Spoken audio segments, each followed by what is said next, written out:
अगर आप किसी को मरने के लिए बोले तो आपको सभी पागल ही समझेंगे, लेकिन किसी के एक इशारे से एक नहीं, दो नहीं बल्कि 900 से ज्यादा लोग आत्महत्या कर लेते हैं। ना ही किसी को हिप्नोटाइज किया जाता है, ना ही किसी का माइंड चेंज किया जाता है, लेकिन किसी की बातों में आकर एक ही दिन में एक ही समय पर सभी लोग सुसाइड कर लेते हैं। मारे जाने वाले सभी लोग पीपल्स टेम्पल ग्रुप को मानते थे।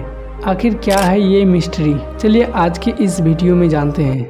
अगर आपने अभी तक चैनल को सब्सक्राइब नहीं किया है तो चैनल को सब्सक्राइब कर दें ताकि ऐसे ही वीडियो आप सभी को मिलती रहे। तो आरके स्टूडियो के वीडियो में आपका फिर से स्वागत है।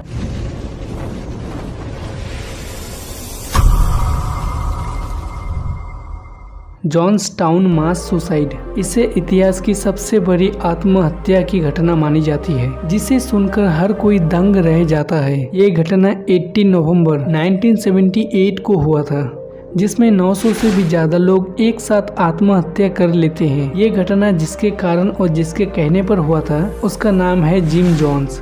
जिम जोन्स एक कम्युनिस्ट थे। जिम जोन्स एक कम्युनिस्ट विचारधारा जैसा व्यक्ति था जो खुद को सबका मसीहा मानता था।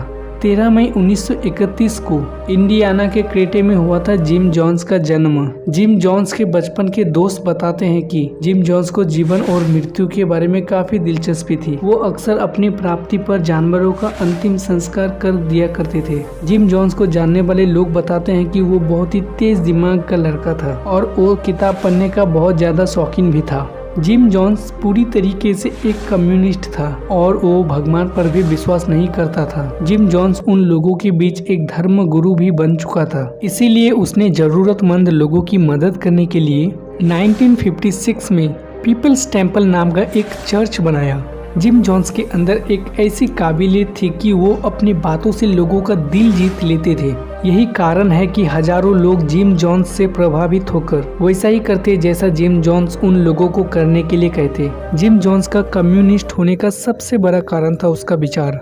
अमेरिकी सरकार से नहीं मिलना और नफरत करते थे अमेरिकी सरकार से जिम जोन्स। इसीलिए जिम जोन्स ने गुयाना के जंगलों में अपना एक अलग ही गांव बसाया और अपने बनाए इस गांव को जॉन्सटाउन नाम दिया। जिम जोन्स की बातों से इतने लोग प्रभावित हो गए थे कि 1000 से भी ज्यादा लोग उनके साथ रहने के लिए जंगल में चले गए थे। जिम जोन्स अपनी बातों से लोगों का दिल जीतने के बाद अपने आप को भगवान मानने लगा था। जिस गांव को जिम जोन्स ने गुयाना के जंगलों के बीचों बीच बसाया था, उस गांव को जिम जोन्स अपने तरीके से चलाने लगा था। जिम जोन्स के कहे मुताबिक गांव को चारों ओर से बंद कर दिया गया था ताकि ना ही कोई भी व्यक्ति बाहर से अंदर आने पाए या फिर कोई अंदर का व्यक्ति बाहर जाने पाए। इस कारण से ही जिम जोन्स ने पूरे गांव को चारों ओर से घेर रखा था। जिम जोन्स सभी लोगों से दिन भर काम करवाने लगा था और रात को अपने भाषण सुनाता था।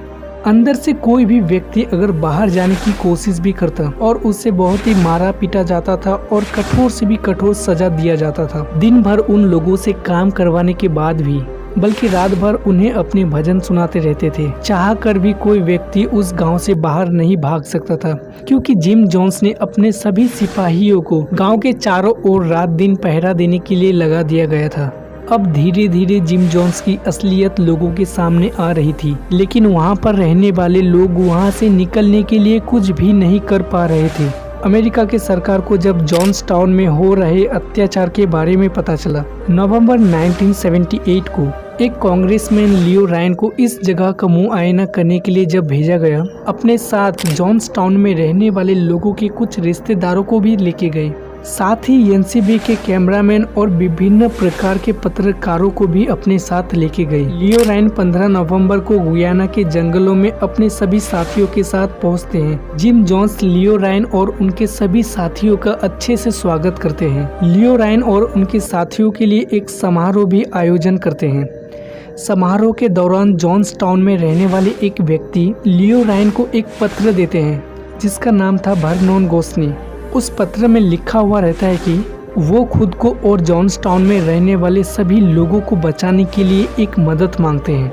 18 नवंबर की दोपहर को लियो रायन अपने प्रतिनिधि मंडल के साथ वहां से निकल जाते हैं और जॉन्सटाउन में रहने वाले 15 लोगों को भी बाहर लेके जाने में सफल हो जाते हैं। लेकिन ये बात जब जेम्स जॉन को पता चलता है तो वो लियो रायन पर हमला करने के लिए अपने कुछ सिपाहियों को भेज देते हैं। जिम जोन्स के भेजे जाने वाले सिपाही उन लोगों के ऊपर जानलेवा हमला कर देते हैं। इसी गोलीबारी में लियो रायन समेत 5 लोगों की मौत हो जाती है। ये वही दिन था जो कि अमेरिका के इतिहास का काला दिन बन गया था, क्योंकि इसी शाम जॉन्सटाउन में 909 लोगों ने आत्महत्या की, जिसमें 304 बच्चे शामिल थे और सभी की मौत साइनाइड नामक जहर की वजह से ही हुई थी। इस दिन कुल मिलाकर 913 लोगों की मौत हो चुकी थी।